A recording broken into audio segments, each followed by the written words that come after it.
Hey guys, I realized I haven't made kind of a sit down and just talking to the camera type video in a while. I've been doing more so vlogs and just having you guys follow me around while I study. But I feel like I want to go back to the OG videos that started my channel. Not that I've been here for that long, but Okay. today I'm sharing 4 powerful mindset shifts that will not only make you more productive, but will transform how you approach everything in just 1 week. So stay with me for these 4 tips. So number 1, don't focus on the action, focus on the accomplishment or the accomplished feeling. I feel like we all have this mindset where we say, oh, you know what, I'm gonna go to the gym, and a couple hours pass and you say, well, maybe tomorrow, I don't really want to do it, or I'm going to study. And we eventually lose that momentum and we start to kind of convince ourselves otherwise.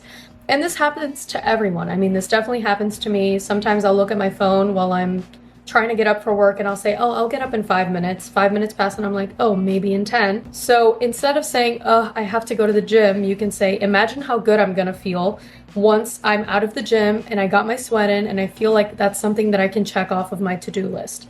Or imagine how good I feel when I finished reviewing this chapter of biochemistry and I can finally answer all of those questions. Or when I, study for my standardized exam and I'm doing better on practice tests. So focus more on the accomplished feeling that it's going to give you as opposed to the dread or this looming pending task that you have over you. It's so much easier and it's more motivating to focus on that accomplished feeling that you would get at the end. Essentially, our brain has a dopaminergic reward pathway. That's kind of a mouthful, but it's essentially a reward pathway that can anticipate the endorphin rush that you're going to receive from completing a satisfying task like going to the gym. You're going to receive all of those good endorphins and it's going to motivate us to act further.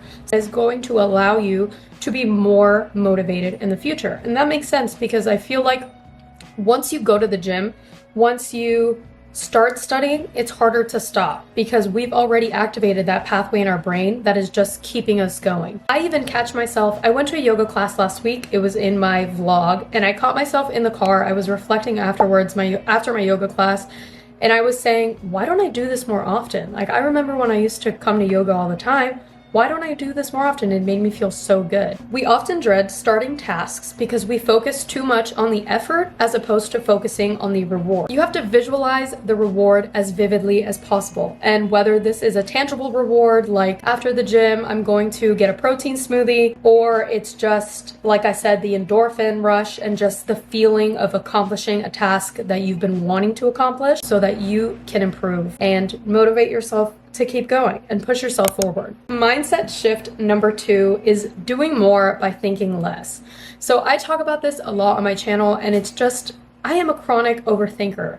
Okay, I overthink getting out of bed, I overthink driving, is there gonna be a lot of traffic?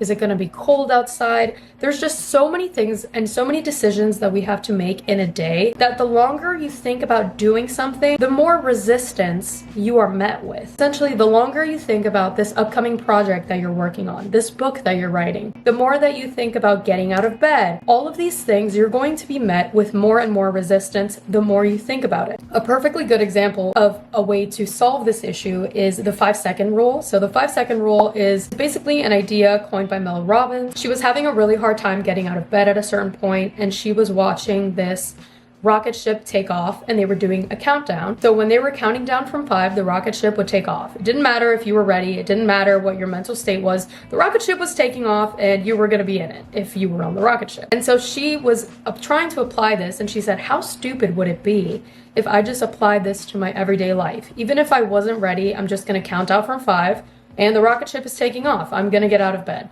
And she kind of ridiculed herself a little bit about this and she said, I know that it's stupid. I definitely use the 5-second rule, count out for 5, and whatever it is that you want to do, you're just going to get up and you're going to start. It doesn't mean that you have to finish, and now you've decreased that resistance between you completing something that you wanted to do and that mental barrier of actually starting the task. This next one is, I think, one of the most important mindset shifts that I have had recently, and I think that it really just changed the way that I view my day-to-day tasks.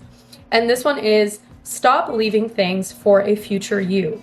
And the main idea of this is you don't know what mental, physical state you're going to be in tomorrow. And the idea is if you don't want to do it today, what makes you think you're going to want to do it tomorrow? Be so for real. Let's say you say, okay, I need to go pick up this medication, which actually I need to do. And you've been putting it off for a while and you say, well, I've already been putting it off. I'll just get it tomorrow. What makes you think that if you haven't picked it up for the last week, all of a sudden you're going to sum up this desire and this urge to go and pick up your prescription? It's not going to happen. If you don't want to do it today, why would you want to do it tomorrow? Procrastination is just borrowing time from tomorrow. So stop overloading future you, get it done now, and free up your mental space for later. The hardest thing is just to start. Once you get into a routine, once you start checking off all of these tasks and you start to get more motivated and more determined to complete all of the things that you want or have to do in a day, it's going to be so much easier to continue. For example, it's easier to scroll on TikTok now than to study because the reward is immediate, while the reward of studying feels distant. The next mindset shift that I wanted to talk about is giving up. So just because you haven't doesn't mean you won't. So this addresses things like imposter syndrome, fear of failure, these things where sometimes we can be our biggest critic. Sometimes I catch myself thinking, oh, last time I had a gym membership, I still wasn't sticking to it. I still wasn't sticking to a gym routine, so why would I do it now? Last time I studied for a standardized test, I didn't do that well, so why am I going to do well now? So this mindset is not only limiting, but it's really keeping you in a state of panic. So learned helplessness is when past failures lead us to believe that there is no other option but to fail again. So we essentially start to believe that future success is impossible. Well, this is restricting for obvious reasons, but we also see that this is a coping mechanism. If we really strongly believe that if we go to the gym, it might not work out and we might not stick to it, it won't hurt as much when we actually don't do it. It's essentially you cushioning future you for a potential failure that you're already planning ahead. So let's say you tell yourself, yeah, well, I never do well on standardized tests, so I'm expecting to not do well. Stop setting yourself up for failure, stop limiting yourself before things have even been done, and put in your best effort to actually get the results that you want to see, as opposed to the results that you're scared of seeing. So instead of focusing on failure, maybe you can focus on the things that you've learned from past attempts and continue forward, because we can't associate ourselves with these past versions of ourselves because that doesn't relate to you anymore. You're a different person with different goals and different values, and you've learned a lot in the meantime, so you can't keep, associating and comparing yourself to a past version of yourself that wasn't as motivated or as driven as you are now. Mindset is everything. If you can shift the way you think, productivity stops becoming a chore and starts to become a habit. If any of these mindset shifts resonate with you, comment down below so I can know, and let's hold each other accountable. I'm definitely guilty of not implementing a lot of these. I hope you guys enjoyed this video, and yeah. Okay, bye!